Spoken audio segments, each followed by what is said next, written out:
Bonjour et bienvenue dans cette présentation. Aujourd'hui, on va apprendre à utiliser Apache PDF Box en Java. L'objectif est simple. Soit on remplit un formulaire PDF, soit on crée un PDF avec du code. Par exemple, une facture. Pour vous situer, voici le plan de cette présentation. On va commencer tout d'abord par une définition et une comparaison. On va situer PDF Box par rapport à d'autres solutions, surtout iText et Jasper Reports, pour comprendre rapidement quand choisir chaque outil. Après ça, on va passer au bloc des notions clés. On va voir étape par étape ce qu'est PDF Box, la structure logique d'un PDF, le repère de la page et les deux stratégies possibles. Remplir un formulaire sur un PDF existant ou dessiner la page comme une mise en page programmée.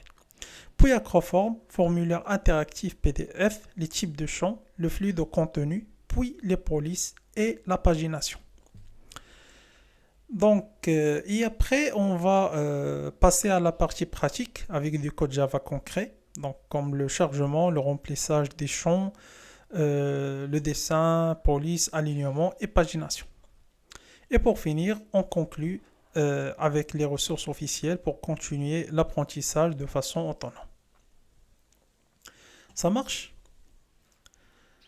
Une question revient souvent. PDF Box, iText, Jasper Report, est-ce que c'est pareil?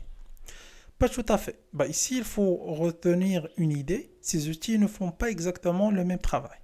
PDF Box et iText servent à manipuler le PDF directement.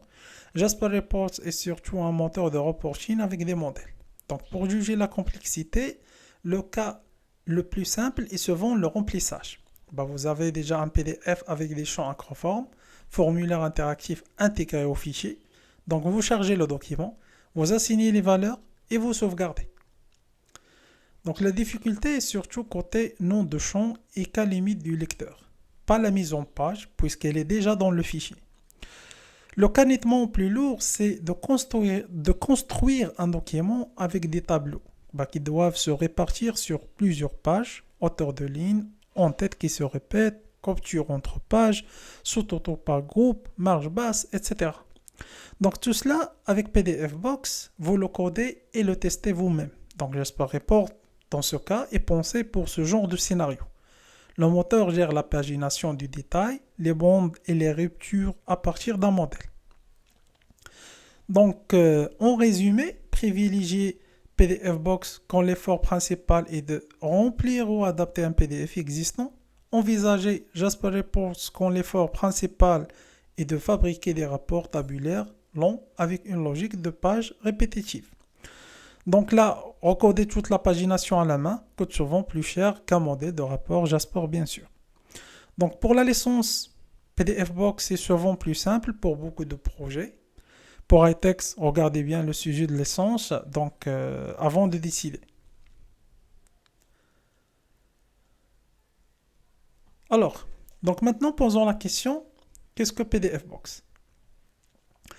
PDF Box, en une phrase, c'est une bibliothèque Java open source. Avec elle, on peut lire, modifier et créer des PDF. C'est puissant, mais ce n'est pas un outil magique de reporting. La mise en page, c'est vous qui la gérez. Pour bien comprendre ou entamer l'utilisation de PDF Box, il faut comprendre la structure logique d'un PDF. Bien sûr, avant d'écrire du code, il faut voir comment un PDF est organisé à l'intérieur. Un PDF, ce n'est pas juste un fichier texte plat. C'est une structure interne composée de plusieurs objets liés entre eux. Sur le capot, le fichier repose sur des objets en syntaxe COS, carousel, objet, structure, dictionnaire, tableau, chaîne, etc. La grammaire bas niveau du PDF. PDF Box vous expose surtout des objets, modèles orientés documents construits au-dessus de cette couche. Pour simplifier, vous pouvez imaginer un petit arbre. En haut, il y a le catalogue qui joue le rôle de point d'entrée principal du document. Depuis ce catalogue, on accède aux pages. Et chaque page peut contenir plusieurs éléments, du texte dessiné, des images, des formes ou encore des annotations. Donc avec PDF Box, on ne modifie pas le binaire à la main, mais on utilise l'API, donc l'interface de programmation, pour parcourir ces structures objet par objet de façon plus sûre et plus lisible.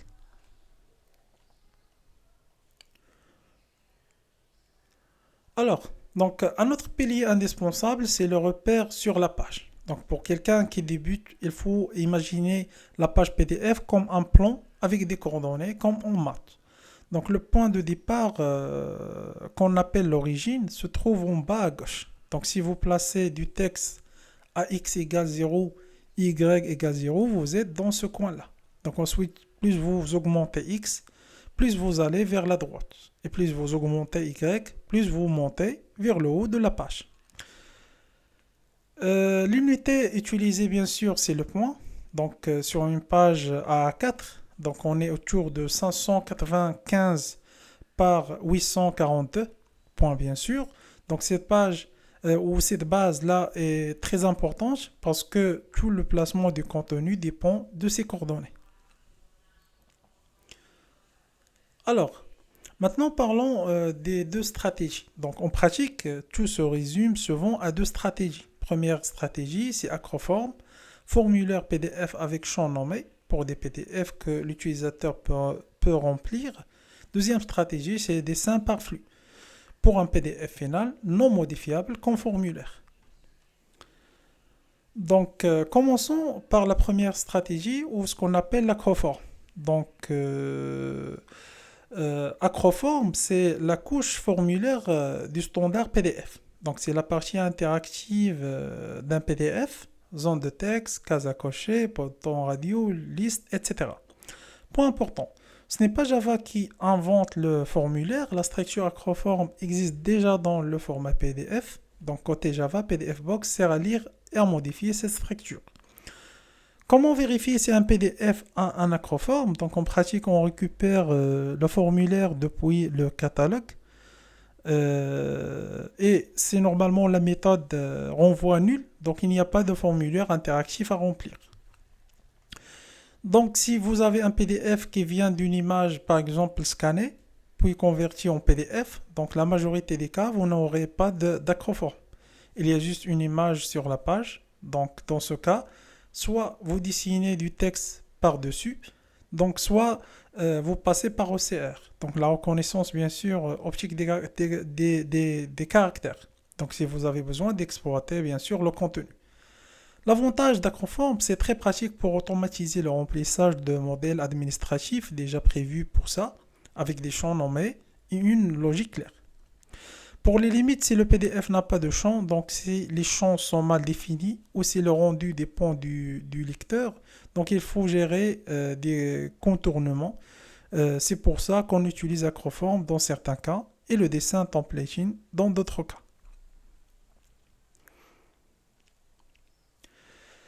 Alors, maintenant, passons au type de champ courant. Donc, une fois qu'on sait que ce fichier est un formulaire PDF, donc on tombe sur les champs de nature différente. Les plus courants sont le texte, bien sûr, la case à cocher et les boutons radio. Donc en Java, on vérifie toujours le type réel du champ avant d'appeler une méthode spécifique.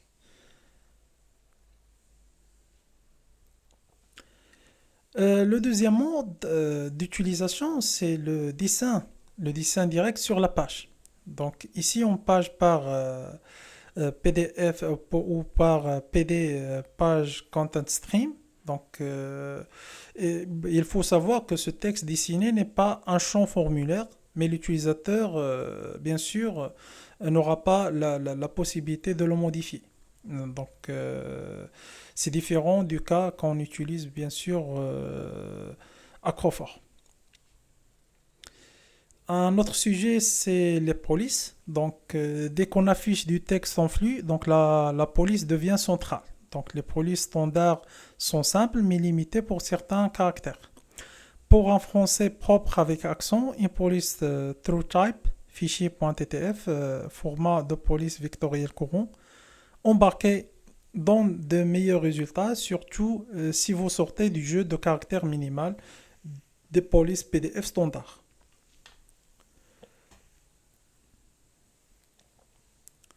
Passons maintenant à la pagination et à la mise en page.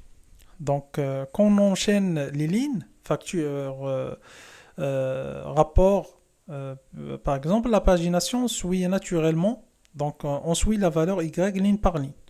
Quand il n'y a pas plus assez d'espace, donc on crée une nouvelle page et on continue proprement. Donc, c'est ici qu'on parle sur la complexité de l'utilisation de PDF Box pour la génération des rapports par rapport à d'autres solutions comme Jasper Report. Alors, maintenant, passons à la partie pratique et commençons par les deux opérations, charger et enregistrer.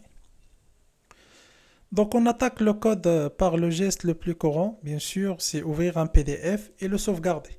On ouvre le document avec loader load PDF et on utilise try with resources, syntaxe Java qui appelle bien sûr automatiquement close sur le document, même en cas d'erreur. Donc pour fermer bien sûr proprement, puis on sauvegarde avec save. En production, donc le PDF arrive souvent sous forme de flux ou d'octet, par exemple depuis une API, par exemple un service HTTP, on upload, fichier envoyé par l'utilisateur, plutôt qu'un chemin disque fixe. Donc le chemin reste le même, donc on charge le PDF, on traite, puis on ferme proprement.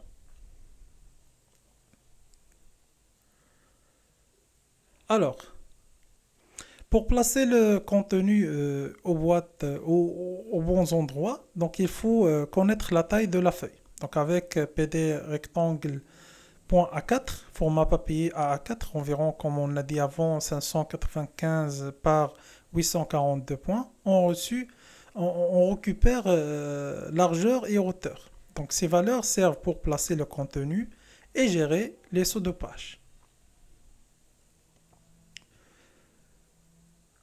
Côté formulaire, donc l'entrée dans le document se fait par le catalogue, une racine logique du PDF. C'est là qu'on récupère l'acroforme. Si le formulaire est absent, on doit le gérer. Sinon, on récupère le champ par son nom. Pour un champ libellé, texte bien sûr, le type Java avisé est PD text field. Donc on vérifie le type, puis on assigne la valeur. Dans son nom, le lecteur PDF, setNet appearance true peut aider à rafraîchir l'affichage. Et un autre type, c'est cases à cocher. Donc les cases à cocher, côté API, les méthodes et bien sûr les bibliothèques de PDF Box sont explicites. Check pour cocher, et check pour décocher. On a aussi le bouton radio. Donc les boutons radio demandent un peu plus d'attention. D'abord, il faut confirmer qu'on est bien sur un groupe radio. Ensuite, on choisit une valeur active et on l'applique avec cette value. Pour générer un PDF from scratch, donc à partir de zéro, donc sans PDF modèle existant, on part d'un PD document vide et d'une page typiquement en A4. Après on sauvegarde, donc c'est la base avant de dessiner du contenu. Et pour écrire sur la page sans formulaire, on ouvre un PD Page Content Stream sur cette page, puis on fait la séquence classique. Begin text, position, text, un texte. Et quand le fond Helvetica ne suffit plus pour les accents ou pour couvrir l'Unicode, le standard bien sûr international qui numérote quasiment tous les caractères, on embarque une police TrueType en utilisant un fichier .ttf chargé avec le PDType 0 fond load. Donc cette approche est recommandée dès que vous sortez des, des, des caractères bien couverts par les polices standards du PDF. Et pour aligner un montant ou un billet à droite, donc on mesure la largeur du texte dans la police compte. Ensuite, on place le curseur à la bonne position pour un alignement propre.